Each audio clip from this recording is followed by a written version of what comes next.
বাংলাদেশের ইতিহাসে এটাই প্রথম রোগীকে নিজের বিলাসবহুল গাড়ি দিয়ে বাইকে চড়ে হাসপাতালে ছুটলেন একজন এমপি। বাংলাদেশের রাজনৈতিক ইতিহাসে এমন দৃশ্য দেশের মানুষ আগে কখনো দেখেনি।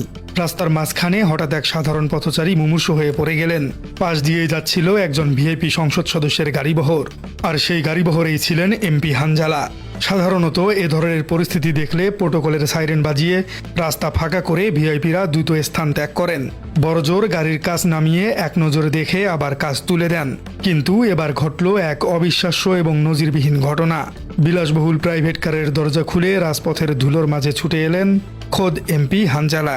শুধু তাই নয়, বিন্দুমাত্র কালক্ষেপণ না করে নিজের আরামদায়ক এবং সুরক্ষিত গাড়িটিতে সেই মুমূর্ষু রোগীকে তুলে দিলেন, আর নিজে একজন সাধারণ মানুষের মতো একটি মোটরসাইকেলের পেছনে বসে সোজা ছুটলেন হাসপাতালে। রূপকথার গল্পের মতো মনে হলেও এটি বাংলাদেশের বর্তমান বাস্তব দৃশ্য। অবিশ্বাস্য এই মানবতাবোধের অনন্য দৃষ্টান্ত স্থাপন করেছেন বাংলাদেশ খেলাফত মজলিসের কান্ডারি এবং বর্তমান সংসদ সদস্য পীরজাদা হানজালা। সোশ্যাল মিডিয়ায় এই ঘটনাটির ছবি এবং খবর ছড়িয়ে পড়ার পর পুরো দেশের রাজনৈতিক অঙ্গনে এবং সাধারণ মানুষের মাঝে রীতিমতো তোলপাড় শুরু হয়েছে। যেখানে জনপ্রতিনিধিরা ক্ষমতার চেয়ারে বসলে সাধারণ মানুষকে মানুষ বলেই গণ্য করেন না, সেখানে একজন এমপি সদস্যের এমন নজিরবিহীন আত্মত্যাগ প্রমাণ করে দিয়েছে আসল নেতা তিনি নন, যিনি প্রোটোকল নিয়ে চলেন। আসল নেতা তিনি, যিনি জনগণের জন্য নিজের প্রোটোকল ধুলোয় লুটিয়ে দিতে পারেন। দর্শক, এমপি হানজালার এই কাজটির বিশালত্ব বুঝতে হলে আমাদের প্রথমে বাংলাদেশের তথাকথিত ভিআইপি প্রোটোকল কালচারের দিকে একটু ফিরে তাকাতে হবে। এই দেশে আপনারা দিনের পর দিন কি দেখেছেন?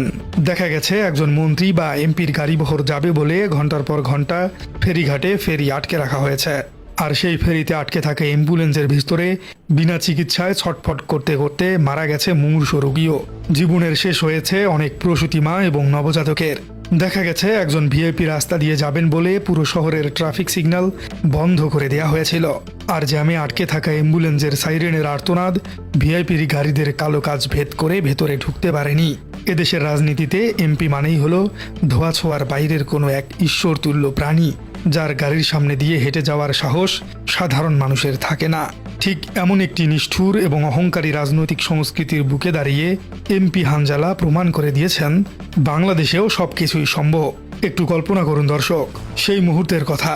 রাস্তায় একজন মানুষ হঠাৎ করে অসুস্থ হয়ে পড়েছেন, চারদিকে মানুষের জটলা, কেউ ভিডিও করছে, কেউ আফসোস করছে, কিন্তু হাসপাতালে নেওয়ার জন্য তাৎক্ষণিক কোনো বাহন পাওয়া যাচ্ছে না। এমপি হানজালা চাইলে পিএস বা এপিএসকে নির্দেশ দিয়ে একটি অ্যাম্বুলেন্স কল করে দিতে পারতেন। তিনি চাইলে স্থানীয় সরকারকে ফোন করে পুলিশের গাড়িতে রোগীকে হাসপাতালে পাঠানোর ব্যবস্থা করতে পারতেন, তাতেও তার মানবিকতার প্রশংসা হতো। কিন্তু তিনি সেই সময়টুকুও নষ্ট করতে চাননি। তিনি জানতেন একজন মুমূর্ষু রোগীর জন্য প্রতিটি সেকেন্ড কতটা মূল্যবান। তাই তিনি বিন্দুমাত্র অহংকার বা প্রোটোকলের তোয়াক্কা না করে নিজের সরকারি বা ব্যক্তিগত ব্যবহারের সবচেয়ে নিরাপদ গাড়িটি এই রোগীর জন্য ছেড়ে দিয়েছেন। দর্শক, এমপির হানজালার এই নজিরবিহীন এবং ঐতিহাসিক মানবিক কাজটি সম্পর্কে আপনার মূল্যায়ন কি? এ ধরনের কাজ বাংলাদেশের আর কোন কোন দলের দ্বারা করা সম্ভব? বিএনপি, জামাতে ইসলামের নাকি এনসিপির নেতাদের দ্বারা সম্ভব? কমেন্টে